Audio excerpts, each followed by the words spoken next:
आज आपण बघणार आहोत अतिशय पौष्टिक असा डिंक वडा. डिंक वडा हिवाळा पावसाळा नेहमीच घरामध्ये बनवून ठेवावा. हा डिंक वडा हेल्दी तर आहेच, खायला पण तितकाच टेस्टी लागतो. या डिंक वड्यामध्ये डिंक असतो, त्यासाठी आपले हाडे मजबूत राहतात. नमस्कार यूट्यूब फॅमिली, आज आपण बघणार आहोत अतिशय पौष्टिक असा डिंक वडा. 2 किलो खारीक घेतलेले आहेत, 1 किलो खोबरे घेतलेले आहेत. खोबरे कट करायचे आहेत.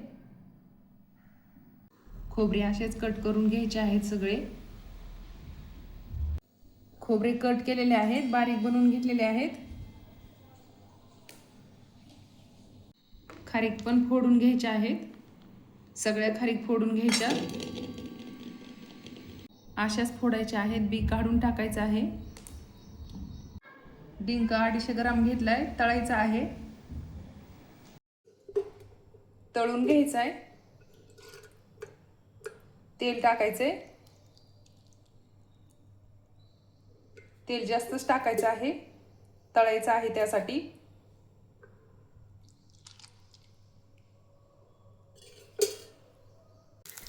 छान असा तळून घ्यायचा आहे.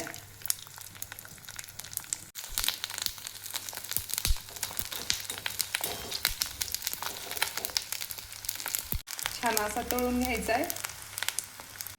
खारीक फोडायच्या झालेल्या आहेत, बी काढून टाकले. डिंक तळून घेतलाय. खारीक मध्ये डिंक टाकायचा आहे.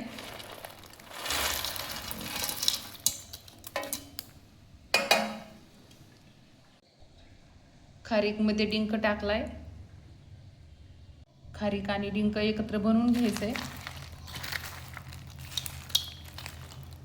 आणि खारीक एकत्र बनवली.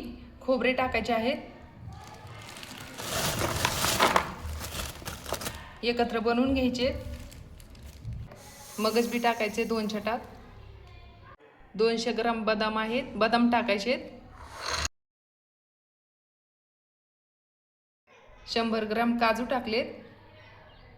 20 ग्राम खसखस टाकायचे.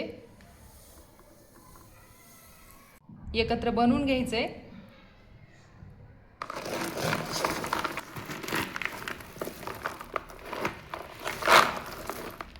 एकत्र बनवलं आहे.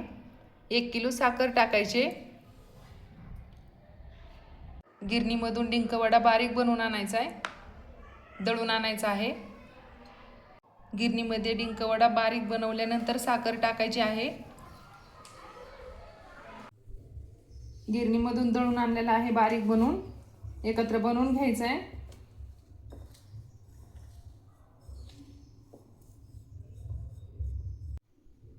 खारीक आणि खोबरे दळून घेतल्यानंतर बारीक बनवल्यानंतर साखर टाकलेली आहे.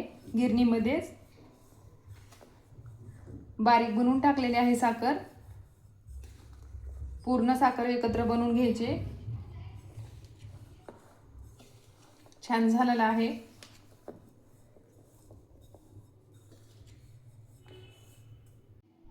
एकत्र बनवलाय, छान असा झालेला आहे. अतिशय पौष्टिक असा डिंक वडा तयार झालेला आहे.